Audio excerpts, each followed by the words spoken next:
번째 양선의 열매까지 함께 나누었고, 계시록 말씀을 4월 달에 나누고, 이제 오늘 다시 7번째 충성의 열매를 맺게 하신 하나님, 이런 제목으로 말씀을 나누고자 합니다. 충성이라는 단어는 한자로는 마음의 중심을 다해서 자신이 한 말을 끝까지 이룬다라는 의미가 있다고 합니다. 그리고 히브리어로는 아멘인데, 이제 아멘은 충성하다고, 아멘우트 그러면 충성된 자도 됩니다. 헬라어로는 피스티스라고 쓰고 있는데, 피스티스는 전부 다른 성경에서 다른 본문에서는 다 믿음이라고 번역을 했어요. 믿음. 그래서 충성은 믿음도 됩니다. 믿음, 신뢰. 그리고 영어로는 faithfulness라고 했는데, 이건 신실함이란 뜻이죠. 성실함, 신실함, 변함없음, 그런 의미를 가진 단어가 충성인데, 한국 국어사전에는 윗사람을 위해 몸과 마음을 바쳐, 특히 마음 속에서 우러나오는 정성, 마음 속에서 우러나온다는 건 세 가지가 같이 병행돼야 된다는 것을 의미한다고 합니다. 첫째는 몸도 움직여야죠. 마음도 움직이지만 그보다 더 중요한 건 시간이 계속 멈추지 않는 걸 충성이라고 말합니다. 충성은 사실은 믿음과 신뢰를 기초로만 시작됩니다. 우리는 아내에게 충성하고 남편에게 충성하고 또 국가에 충성하고 주님께 충성한다는 의미가 신뢰가 전제가 되죠. 그래서 믿음은 충성의 시작점이고, 충성은 그 믿음이 변하지 않는 거예요. 시간이 아무리 흘러도, 상황이 아무리 변해도, 어떤 상황에서도 믿음이 흔들리지 않는 걸 충성이라고 표현을 하고 있습니다. 우리가 세상을 살면서 가장 어려운 게 무엇일까? 여러 가지 어려운 게 있지만 충성은 사람으로서는 참 어렵습니다. 다른 피조물들은 충성이 가장 쉬운 거지만 사람은 충성이 참 어려워요. 아침에 했던 말을 저녁에 완전히 바꾸는 경우도 있지만, 방금 했던 말을 돌아서면서 바꿀 때도 있고, 그렇게 사랑한다고 했던 사람이 한순간에 미워지는 게 사람 마음. 그래서 충성의 반대는 변심, 배신이라고 할 수가 있습니다. 그러나 이 충성에 대한 다양한 이야기들이 우리를 항상 사람에게 큰 감동을 주는 이야기이기도 하죠. 한 목사님이 갑자기 모르는 분이 전화를 해서 부탁을 했어요. 미국에 있는 목사님에게. 목사님이 전화를 받으니까, 목사님, 저의 애완견이 죽었는데 장례식을 부탁드립니다. 그러니까 목사님이 정중하게 거절하셨죠. 저는 하나님의 말씀을 전하고 하나님의 사람들을 섬기고 하나님의 사람들을 위해 예배를 인도해야지 애완견을 위해서 장례 예배를 인도할 수는 없습니다 라고 딱 거절을 했는데, 그분이 마지막 말꼬리에 장례식이 끝나면 5,000불 헌금하려고 했는데 라고 하니까, 목사님이 잠깐만요, 그러면 그 애완견이 침례 교인이라고 미리 이야기를 하셨어야죠. 시간을 정해서 제가 장례식을 잘 치르도록 하겠습니다. 그게 사람 마음이죠. 돈 앞에는 뭐 한순간에 변해요. 국가에 대한 충성, 뭐 직장에 대한 충성, 또 친구와 이웃에 대한 충성, 심지어 가까운 피를 나눈 가족이어도 돈 앞에는 마음이 변하게 되는 게 사람이거든요. 그런데 의외로 이 사람 외에 다른 모든 피조물을 하나님은 충성된 모습들을 다 갖도록 하셨죠. 이 충성에 관계된 개 이야기가 참 많아요. 오늘 애완견 이야기도 있지만, 저는 고향이 남원이고 제 바로 옆 동네가 임실군 오수면인데, 이 오수라는 곳을 어릴 때 자주 놀러 가서 이야기를 듣게 되었는데, 지명 이름이 한자가 아주 특이한 한자예요. 오자가 개오자고 숫자가 나무 숫자거든요. 이 오수라는 지명의 유래가 고려시대 이 최사라는 분의 보안집에 나온 이야기를 기초로 지명이 거기에 붙여졌는데, 그 개와 함께 이웃집에 갔다가 술에 취해서 돌아오는 길에 잠이 들어버렸는데 불이 나가지고 주인이 죽게 되니까 그 물가에까지 달려가서 자기 몸에 물을 적셔서 주인이 불에 타지 않도록 그 불을 다 끄고 자기는 온 털이 다 불에 타서 죽어있는 모습을 깨어난 다음에 알게 된 주인이 너무 가슴이 아프고 미안하고 자기 같은 이런 술꾼 때문에 죽은 그 개에 대한 미안함 때문에 그곳에 나무 지팡이를 하나 꽂아놨다고 합니다. 그런데 시간이 지나고 보니까 그 나무가 뿌리가 나고 싹이 나서 오수, 개오자, 나무 숫자, 그 나무가 지금도 이제 가면 4월과 5월에는 전국에 애완견 다양한 축제를 임실군 오수면에서 계속 하고 있죠. 지금도 그런 이런 개의 충성심에 대한 이야기는 여러 지역, 도마다 다 있고 나라마다 다 있어요. 그리고 그 개의 충성심을 통해 우리가 교훈을 받게 되죠.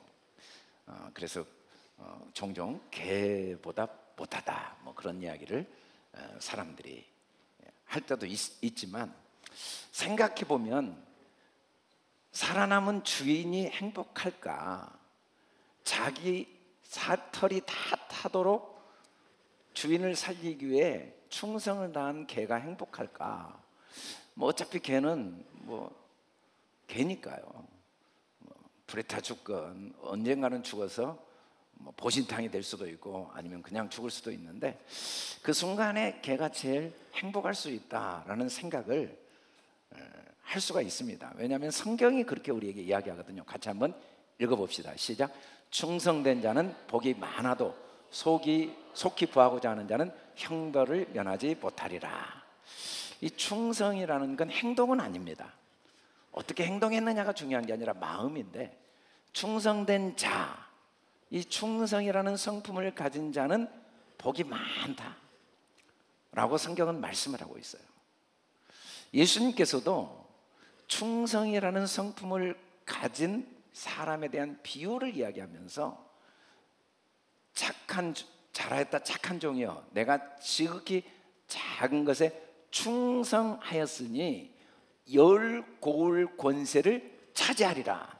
이 10고울이 바로 물리적인 10고울이 아니라 삶에 일어나는 모든 사건, 모든 상황을 다스릴 능력은 충성이라는 성품을 통해 나타난다고 예수님 말씀하시는 거죠. 하나님은 우리를 진짜 사랑하십니다. 우리가 믿어도 사랑하고 안 믿어도 사랑하세요. 하나님은 우리를 오래 참으십니다. 한순간도 하나님은 조급하시지 않아요. 절대로 쉽게 판단하시거나 정죄하시지 않아요. 하나님은 우리를 향하여 하는 자비를 베푸시고 좋은 것, 양선, 가장 좋은 것으로 우리를 때마다 가장 좋은 시간, 좋은 장소, 좋은 방법으로 우리를 지금까지 인도해 오셨다는 건 확실합니다. 그건 변할 수 없는 하나님의 성품이에요. 그런데 하나님이 정말 우리를 사랑하신다는 그 사랑의 내용이 뭘까? 우리에게 베푸시는 긍휼, 자비, 그 좋은 걸 주신다는 게 뭐냐면, 오늘 바로 나 한 사람을 충성된 사람이 되게 해서 가장 행복한 삶, 어떤 상황도 창세기 1장 28절 말씀대로 능히 다스리는 행복한 삶을 살도록 돕는 일, 그게 하나님이 우리를 향한 사랑의 내용이고, 하나님이 우리를 오래 참으시는 그 궁극적인 목적이고, 하나님이 우리에게 베푸시는 가장 선한 것, 양선, 좋은 것, 하나님의 선하신 일이 바로 나 한 사람이 충성된 사람이 되도록 도우시는 하나님의 계획과 손길, 그걸 성경은 하나님의 선하심이라고 말씀하고 있고, 왜냐하면 그 충성을 소유할 때 가장 복된 인생을 살게 되니까요. 그 충성을 소유할 때 비로소 하나님의 자녀로서 왕같은 제사장, 우리가 계시록 공부하면서 말씀드렸던 천년 왕국의 축복, 그리스도와 더불어 왕노릇하는 능력은 하나님이 아무리 우리를 도와주시고 아무리 우리 환경과 상황이 에덴 동산으로 변해도 내가 충성된 사람이 되지 않고는 내가 충성이라는 성품을 소유하지 않고는 불가능하기 때문에 하나님은 여러 상황을 통해 나를 충성된 사람, 충성의 성품을 갖도록 끝까지 도우시는 분이시라는 걸 말씀하고 있습니다. 그게 바로 예수님께서 이 누가복음 19장을 통해 여러 비유들을 통하여 말씀하신 내용이죠. 하나님이 우리를 끝까지 도우실 수 있는 이유는 하나님 자체가 나를 끝까지 충성으로 섬기시기 때문입니다. 이 충성이란 말이 다른 말로 하면 신실함인데, 하나님은 어떻게 충성하시는지 같이 한번 읽어봅시다. 시작. 여호와의 말씀은 정직하며 그가 행하신 일은 다 진실하시도다. 하나님이 하신 모든 일은 진실하시도다 라고 할 때 진실이 아멘노트, 충성이거든요. 하나님은 나를 향하여 얼마나 충성심을 갖고 계시는가, 그 충성심이 대대에 이른다고 하셨어요. 시편 100편 5절에 그의 성실하심도, 번역은 한글 성경의 성실함이지만 똑같은 아멘노트, 충성이 상황과 환경, 어떤 조건에도 절대 변하지가 않는다는 사실이죠. 사람들은 우리에게 다양한 말을 합니다. 하나님이 너를 사랑하시지 않아. 하나님은 너를 버리셨어. 수천, 수만, 수억, 수백억 명이 그런 말을 할 수도 있어요. 그러나 그럼에도 불구하고 하나님은 누가 뭐래도 어떤 상황에도 대대로 나를 향한 충성이 절대로 변하지 않으십니다. 대부분 사람들은 충성을 합니다. 언제까지? 내가 믿을만 할 때까지, 나에게 도움이 될 때까지, 나에게 유익이 될 때까지 충성을 맹세하고 충성을 합니다. 그러나 내가 믿을 수 없는 상황이 될 때, 나에게 도움이 안 될 때, 아니 나에게 아픔과 고통을 줄 때 언제든지 우리는 변심, 배신을 하죠. 그러나 하나님은 절대로 우리를 향한 충성이 변하지 않는 증거를 예수 그리스도를 통해 확증하셨습니다. 같이 한번 읽어봅시다. 시작.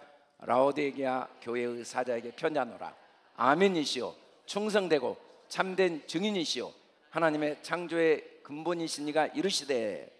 이 땅에 오신 예수님은 하나님의 충성의 참된 증인이십니다.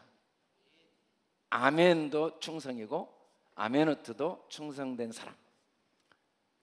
하나님이 한 번도 나를 향하여 변하지 않는 마음으로 결코 정죄하거나 판단하거나 실망하거나 외면하지 않으시고, 오히려 끝까지 어떤 상황 속에서도 자기를 기꺼이 내어주시면서까지 내 유익을 위해 하는 충성이 아니라, 내가 믿을만 해서 하는 충성이 아니라, 나의 도움을 위한 충성이 아니라, 믿을 수 없는 나를 끝까지 믿으시는 충성, 도움이 하나도 안 되는 나를 위해 자기를 다 피 한 방울까지 기꺼이 내어주시면서 하시는 충성, 절대로 한순간도 나를 버리거나 포기하지 않고 정죄하지 않는 충성으로 우리를 대하신 증거가 예수 그리스도의 십자가입니다. 하나님은 얼마나 나를 충성스럽게 신실하게 모든 상황들을 섭리하시고 주관하시고 나를 여기까지 인도해 오셨는가를 십자가를 통해 확증하시고, 못을 받고 확증하시고 우리에게 증언하셨습니다. 우리가 인생을 살면서 너무 행복할 수밖에 없는 이유는 그 전능하신 하나님이, 사람들은 나를 외면했고 환경은 나를 우겨싸도 그 영원하신 하나님이 한순간도 나를 향한 충성, 신실함이 변하지 않고 멈추지 않는 대상이라는 사실 때문에 우리는 행복하지 않을 수가 없습니다. 같이 한번 읽어봅시다. 시작. 우리는 미쁨이 없을지라도 저는 항상 미쁘시니 자기를 부인하실 수 없으시리라. 베드로는 예수님, 제가 죽기까지 따르겠습니다, 다른 사람 다 버려도 차라리 제가 목숨을 잃고 말지 어떻게 주님을 버리겠습니까? 주님을 따르겠습니다 라고 큰소리친 그 결단은 진심이었지만 예수님이 십자가에 못 박히게 되고, 그리고 예수님을 따르는 무리들도 잡아 가두려고 하는 군병들 앞에서, 그 계집종 앞에서 나 예수님 몰라요 라고 3번이나 부인하고 변심한 다음에 마지막에는 그를 저주했다고 성경은 말합니다. 그게 우리죠. 바울도 신실함이 없었어요. 가말리엘 문화생이고 율법대로 다 지킨다고 하면서도 마음이 조변석계, 기준이 끊임없이 변해요. 사람들을 믿어주지 않고 한 명 한 명 다 잡아서 죽이는 일에, 감옥에 가두는 일에 앞장섰던 사람이에요. 그러나 바울도 말도 안 되는 이유 때문에 감옥에 갇혔습니다. 몸이 병들었습니다. 사람들에게 배신을 당했습니다. 오해를 받았습니다. 마지막에 목이 잘려 순교를 당했지만 절대로 변심하지 않았어요. 믿음의 선한 싸움을 끝까지 싸웠죠. 베드로도 절대로 코바디스, 주여 어디로 가시나이까? 주님을 믿는 성도들이 그 콜로세움 광장에 죽어가는 모습을 보고 자기가 원하는 복음 전하는 길을 갈 때 주님이 내가 어디로 가느냐 나를 두고 라는 음성을 듣고 다시 그 사람들이 사자굴에 던져지고 불에 타 죽는 현장에 가서 예수님을 증거하며 순교를 당할 때 나의 스승께서, 나의 구주께서 십자가에 못 박혀 죽었는데 어떻게 나도 똑같이 십자가에 못 박혀 죽을 수 있냐? 나를 거꾸로 매달아 십자가에 못 박아라라고 끝까지 신실한 자가 될 수 있었던 이유는 이 신실하신 주님 때문인 줄 믿으시길 주의 이름으로 축원합니다. 가장 행복한 베드로가 될 수 있었던 이유, 그 환난과 시련 속에서도 베드로전서 1장 첫 구절이 찬송하리로다 라고 외칠 수 있었던 행복자가 될 수 있었던 이유, 마지막 목이 잘리는 순교의 길을 알고도 걸어가면서 외로움과 고독 속에 모두가 사람들이 떠난 그 외로움의 자리에서도 믿음의 선한 싸움을 싸우고 달려갈 길을 마치고 이제는 주님이 나를 위해 비하신 면류관을 받으러 가노라 라고 행복한 삶을 마지막까지 살 수 있었던 이유는 우리는 미쁨이 없지만 우리에게 충성을 다하시고 우리를 신실하게 도우시는 주님의 미쁘심 때문에 우리도 이 복된 충성의 성품을 갖게 될 줄 믿으시길 주의 이름으로 축복합니다. 하나님은 얼마나 나에 대해서 신실하신지, 그래서 우리는 너무 행복할 수밖에 없어요. 착각 속에 후회하고 착각 속에 마음 졸이고 오해 속에 염려 불안을 끌어안고 살 수는 있죠. 그러나 우리가 이 땅에 온 게 아닙니다. 내가 이 한국에 태어난 게 아니고 내가 남자로 여자로 태어난 게 아니고 내가 살아온 게 아닙니다. 착각은 할 수 있지만 나를 이 모든 상황을 통해 가장 귀한 충성의 사람, 하나님을 신뢰하는 사람, 믿음의 사람, 가장 행복한 사람으로 도우시는 하나님의 한없는 사랑의 손길이었습니다. 그래서 우리는 매일매일 너무 행복한 거예요. 무지개 빛깔처럼 다양한 삶의 경험을 하지만 어느 것 하나 신실하신 하나님의 나를 향한 손길이 그곳에 담겨 있지 않은 게 없기 때문에 우리는 행복할 수밖에 없습니다. 그래서 결국은 하나님께 대한 충성이 우리 안에 뿌리 내리도록 도우시는 거죠. 상한 갈대 같은 게 사람 마음이에요.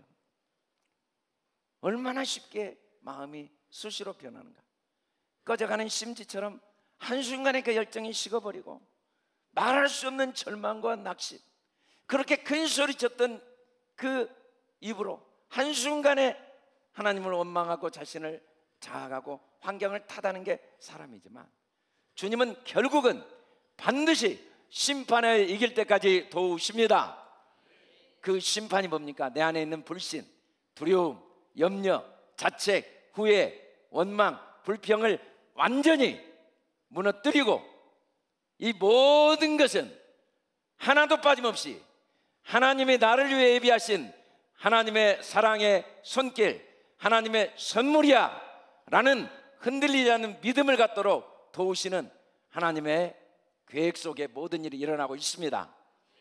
여러분, 인생을 살면서 누군가에게 충성을 다해본다는 건 참으로 삶을 행복하게 하고 삶을 아름답게 하는 능력이죠.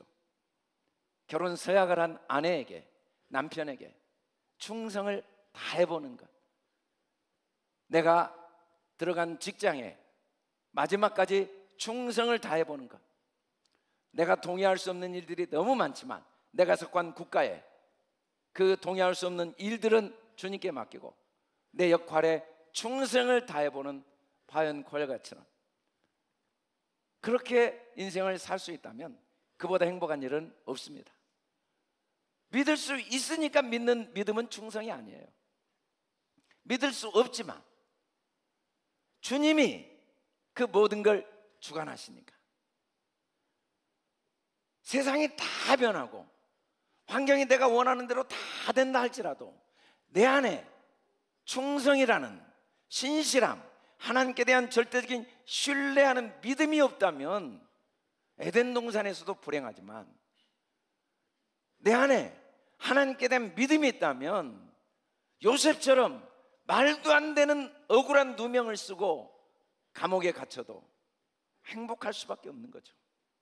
그래서 우리가 정말 우리의 삶에 끊임없이 하나님께 구해야 될 게 무언가를 바울은 이렇게 말합니다. 같이 한번 읽어봅시다. 시작. 그리고 맡은 자들에게 구할 것은 충성이니라.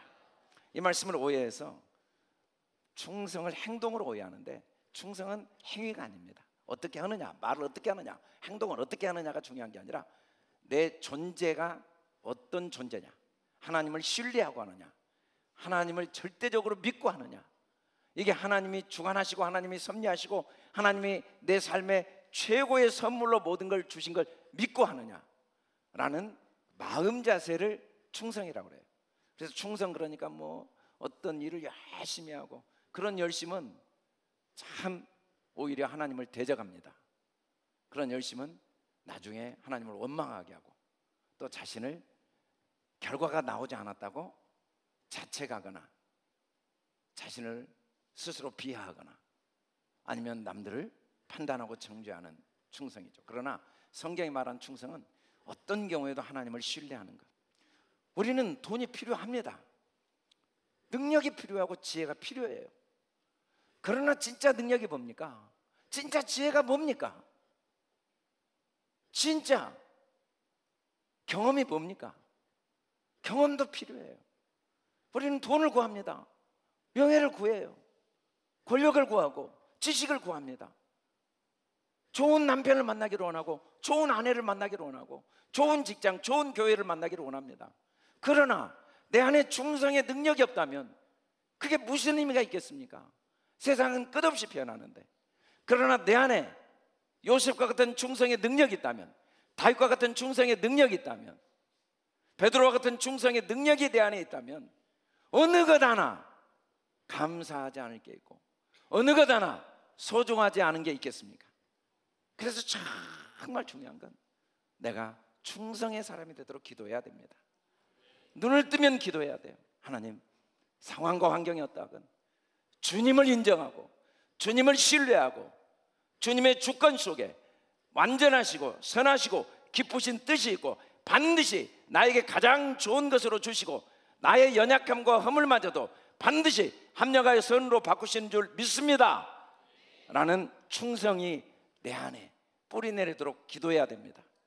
우리는 자녀들을 위해 기도해야 돼요. 이 아이가 충성의 성품을 갖도록 어떤 경우에도 천만년이 나를 대적해도 하나님을 신뢰하는 믿음. 마태복음 24장 45절에 보면 맷돌을 간 이야기가 나와요. 한 여인이 맷돌을 갈다가 그대로 남아있고 한 여인은 하늘로 올림을 갑니다. 이 맷돌은 우리의 생각이에요. 성경 66권은 우리 안에 있고 우리는 매일 생각을 해요. 어떤 생각은 하나님께 올림을 받습니다. 어떤 생각은 땅에 그대로 남아있어요. 어떤 생각이 하나님께 올림을 받겠습니까? 충성이에요. 하나님을 신뢰하고 하는 모든 생각, 하나님을 신뢰하는 게 가장 지혜롭습니다. 그럴 때 항상 모든 상황과 사건들이 영혼의 양식이 되고 그 모든 상황과 사건을 통해 그리스도의 형상으로 반드시 자라게 될 수 있습니다. 정말 우리가 구할 건 충성이고, 그 충성은 구체적으로 무엇인지를 히브리서 11장을 통해 히브리서 기자는 이렇게 우리에게 교훈하고 있습니다. 같이 한번 읽어봅시다. 시작. 믿음이 없이는 하나님을 기쁘시게 못하나니 하나님께 나아가는 자는 반드시 그가 계신 것과 또한 그가 자기를 찾는 자들에게 상 주시는 이심을 믿어야 할지니라. 세상은 다 잘 차려진 밥상입니다. 형들은 나를 노예로 팔았습니다. 그것도 하나님이 차려놓은 밥상이라는 사실은 변하지 않습니다. 보디발은 충성을 다했는데 아내 말만 듣고 자기를 감옥에 보냈습니다. 그것도 하나님이 차려놓은 밥상이라는 사실은 변하지 않습니다. 다윗은 국가를 구했지만 장인 사울에 의해서 날마다 도망자로 정처 없이 떠돌이 생활을 해야 했습니다.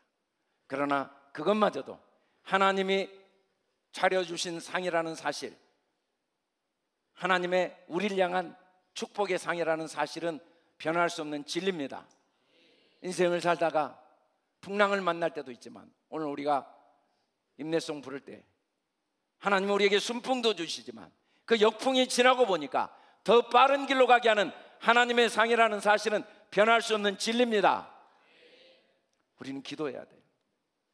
상황을 믿지 않고 하나님을 믿는 충성된 사람이 될 수 있도록, 환경을 바라보지 않고 그 환경을 주관하시는, 반드시 계신, 누가 하나님을 믿지 않습니까? 누가 신을 인정하지 않겠습니까? 그런데 그 신이 환경보다 작습니다. 상황보다 적습니다.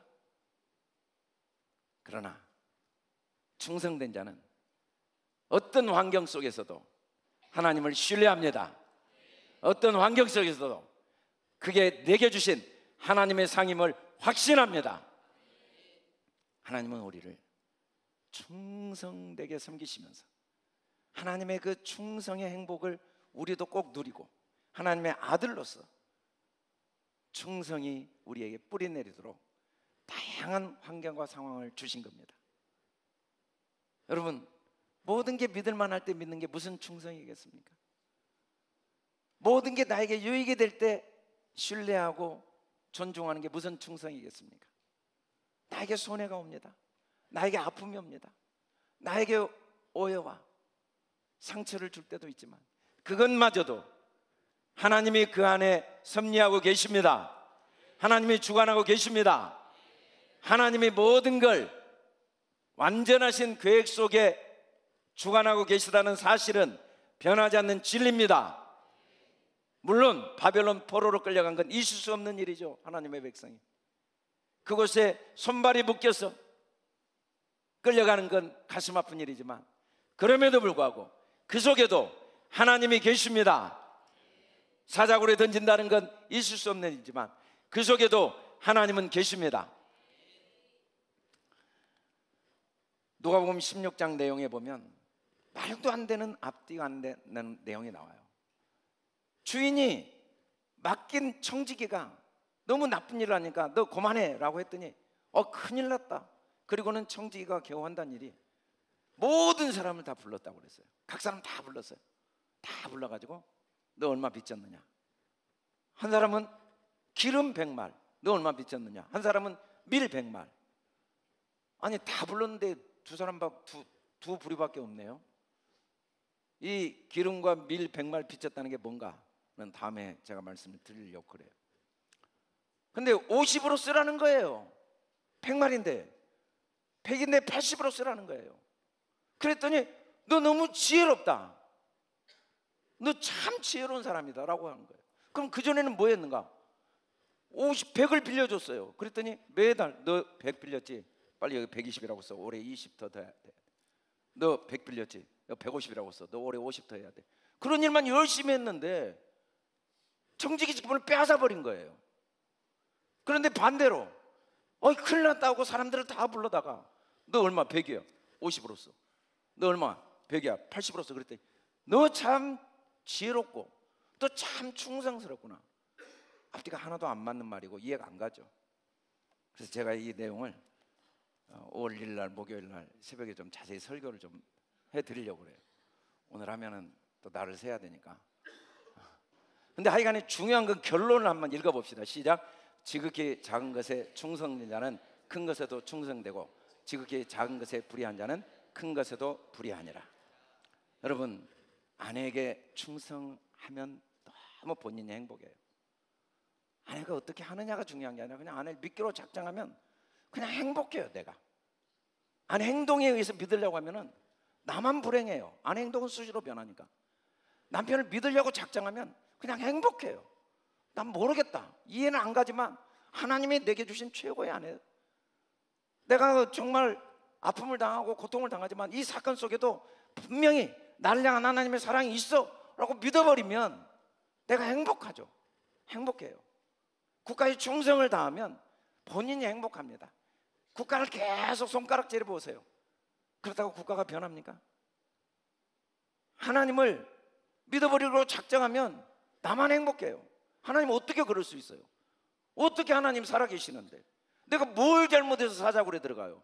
내가 뭘 잘못해서 그런 생각을 하면 나만 불행해요. 사자굴에 들어가? 먹히면은 천국까지 뭐. 내 육체가 내가 아닌데 아멘 하면 나만 행복해요. 나만. 하나님 기도했잖아요. 내 남편 변화되도록. 하나님 기도했잖아요. 내 아이 변화되도록. 하나님 기도했잖아요. 내 사업 잘 되도록. 기도했으면 믿고 끝나야지. 더 이상 뭐 바랄 게 있어요? 기도한 대로 가장 좋은 걸 주신 겁니다 라고 믿기로 작정하면 기도보다 즐거운 게 없어요. 근데 믿지 않으면 기도보다 괴로운 게 없어요. 또 판단해야 돼요. 이게 된 거야 안 된 거야? 언제 되는 거야? 모든 상황은 내 기도의 응답입니다. 그게 지극히 작은 것에 충성한 거예요. 주님은 눈에 보이지가 않아요. 너무 작았어요. 영이시니까. 모든 것 속에 주님이 계십니다. 모든 것을 주님이 주관하십니다 라고 믿어버리면 따로 누구를 믿으려고 노력하고 누구에게 충성을 다하려고 노력할 필요가 없어요. 그러면 큰 것에도 충성이 됩니다. 큰 것은 눈에 보이는 거예요. 내가 누군가에게 충성된 사람이 되려고 아무리 노력해 보세요. 얼마나 무거운 짐인지 몰라요. 난 아내에게 충성을 다할 거야. 난 남편에게 정말 충성된 사람이 될 거야. 얼마나 무거운 짐인지 몰라요. 그 믿을 수 없는 아내를 믿기 위해서 몸부림쳐야 되고, 믿을 수 없는 남편을 믿기 위해서 나는 교회를 믿을 거야, 하나님을 믿을 거야. 얼마나 괴로운 일인지 몰라요. 믿을 수 없는 하나님, 예측할 수 없는 하나님, 그 하나님 믿기 위해서 무릎을 꿇고 무릎이 달아지도록 기도하면서 가슴을 치고 주여 믿습니다 믿습니다 하고 막 고통스러운 삶을 살죠. 그러나 작은 것에 딱 충성해버리면 아니야. 아무리 작은 일도, 아무리 사소한 일도 그 속에 하나님의 선한 뜻이 있어. 전능하신 하나님이 함께 하셔.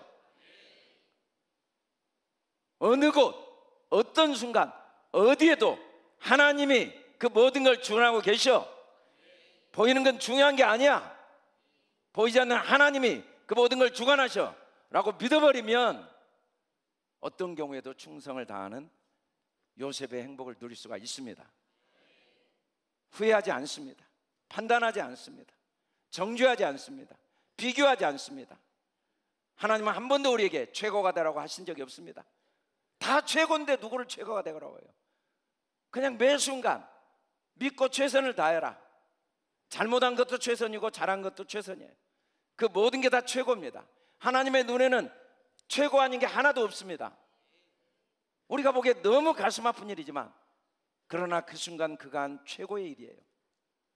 어린아이가 부모 돕는다고 와서 겨우 하는 일이 접시를 깨는 일이지만 그 순간 그 수준에서 그 아이는 최선을 다한 겁니다. 주님은 한 번 더 우리를 최고가 되라 라고 하시잖아요. 충성된 자가 되게 너를 반드시 돕겠다.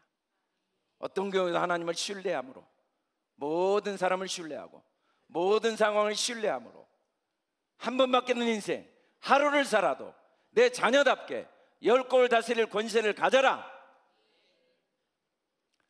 같이 한번 읽어봅시다. 시작. 너희가 만일 불의한 재물에도 충성하지 않으면 누가 참된 것으로 너희에게 맡기겠느냐. 눈에 보이는 건 다 불의합니다. 의롭지 않아요. 예수님께서 의라 하면 내가 아버지께로 갔다, 안 보여요. 보이는 게 불의해요. 성경 69권은 문자로 우리에게 주셨습니다. 이게 다 불의합니다. 이 불의한 것에 충성한다는 건 뭐예요?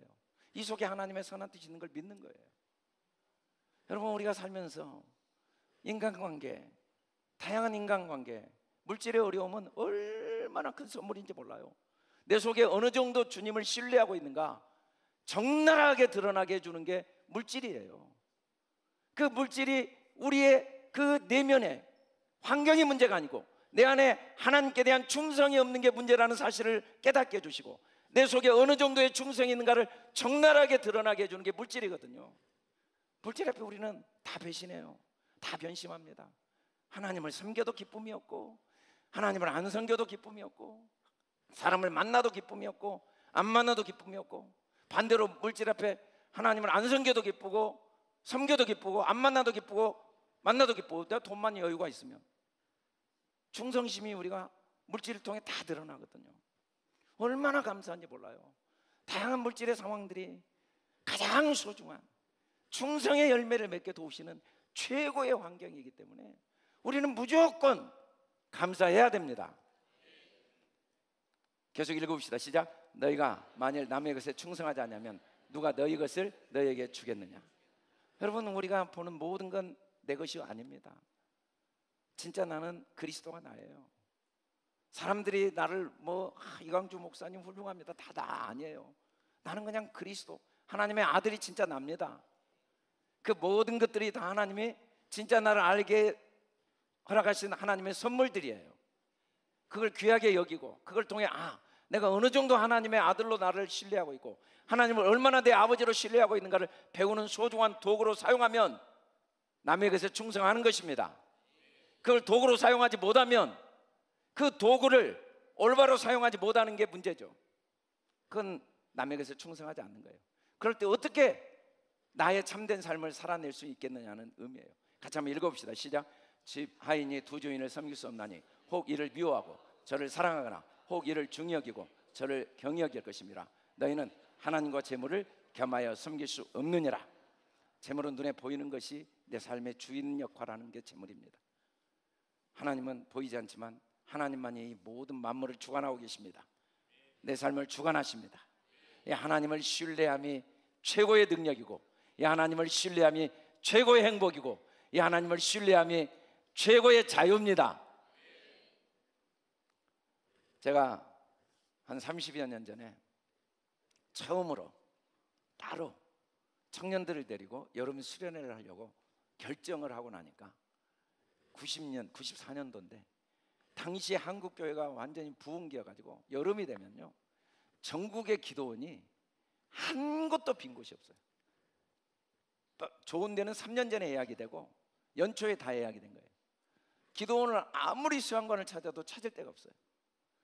그래서 계속 기도하고 있는 어느 날 누나한테 전화가 온 거예요. 야, 남원에 금식 기도원이 있는데 그 기도원이 참 좋다고 하더라, 한번 가봐라. 근데 가기 싫었어요. 금식 기도원이어서. 그래도 갈 데가 한 군데도 없으니까 찾아다니다 그냥 한번 지나가는 김에 한번 들려나 보자고 갔어요. 갔더니 기도원이 너무 좋은 거예요. 예배당도 좋고 숙소도 좋고 장소도 좋고, 이야, 이렇게 좋은 기도원이 있었나. 금식 기도원이라고 해서 별거 아닌 줄 알고 갔더니, 그리고는 원장님을 딱 만났는데 깜짝 놀란 거예요. 많이 본 분이 딱 앞에서 앉아있네요. 알고 보니까 우리 동네, 같은 동네에 살던 미친 여자였어요. 제가 초등학교 때 그분한테 맨날 따라다니면서 돌 던지고 미친년 간다 미친년 간다고 소리 지르고 그랬거든요. 제가 25살까지 교회를 안 다녔으니까. 근데 저만 그랬으면은 그래도 제가 거기 못 앉아 있을 텐데 우리 동네 애들 다 그랬거든요.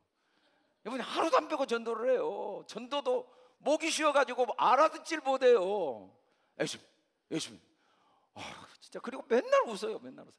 막 애들이 돌 던져도 예수입니다.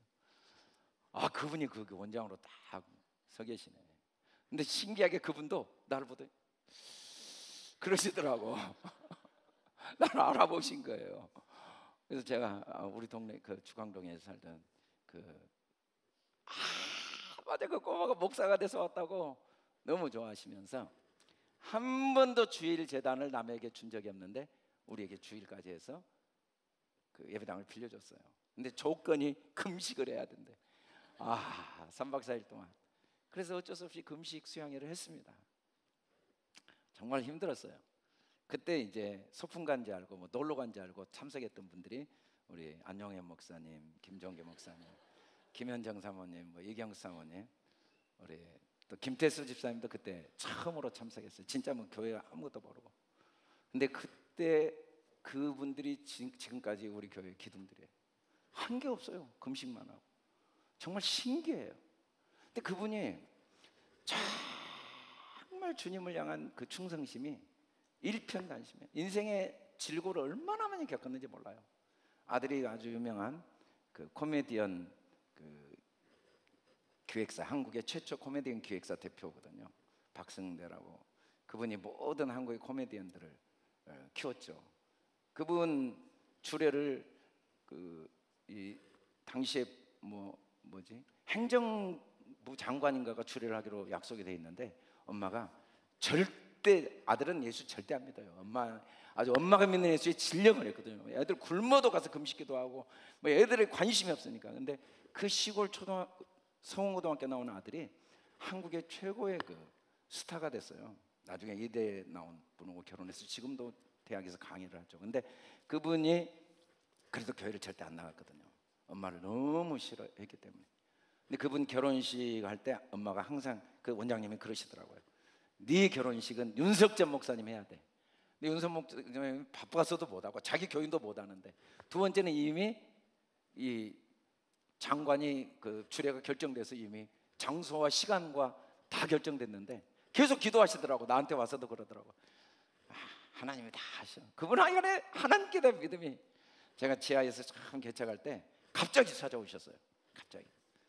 갑자기 오시더니 지하 제일 밑에부터 내려가서 같이 기도하자고 그러다. 기도를 1층 가서 기도하자, 2층 가서 기도하자, 3층 가서. 제가 조그마한 건물 3층 건물이었는데 4층을 가서 기도하면서 1층에서 헌금하고 2층에서 헌금하고 지하에서 헌금하고 3층에서 헌금하고 4번 헌금을 따가고 저한테 헌금 봉투를 주고 가요. 그때 돈은 몇백만 원이니까 큰 돈이죠. 90년대 초니까. 그리고 거기다 박승대, 우리 아들 위해서 기도해 주라고. 그 기도 제목 하나 항상 하시고 가셨어요. 근데 그 아들 결혼식을 결국 장관이 생각지도 않았던 국제회의가 생겨서 장관은 출국하고 하루아침에 주례가 없어져가지고 윤석전 목사님 와서 주례를 했어요. 신라 호텔에서. 근데 그때 개그맨 100명이 축가를 스승의 은혜를 불렀거든요. 박승대 결혼식 할 때. 제일 앞자리에 저를 딱 앉히더라고. 목사님이 앉아야 된다고. 목사들만 제일 앞자리에 딱 앉히고.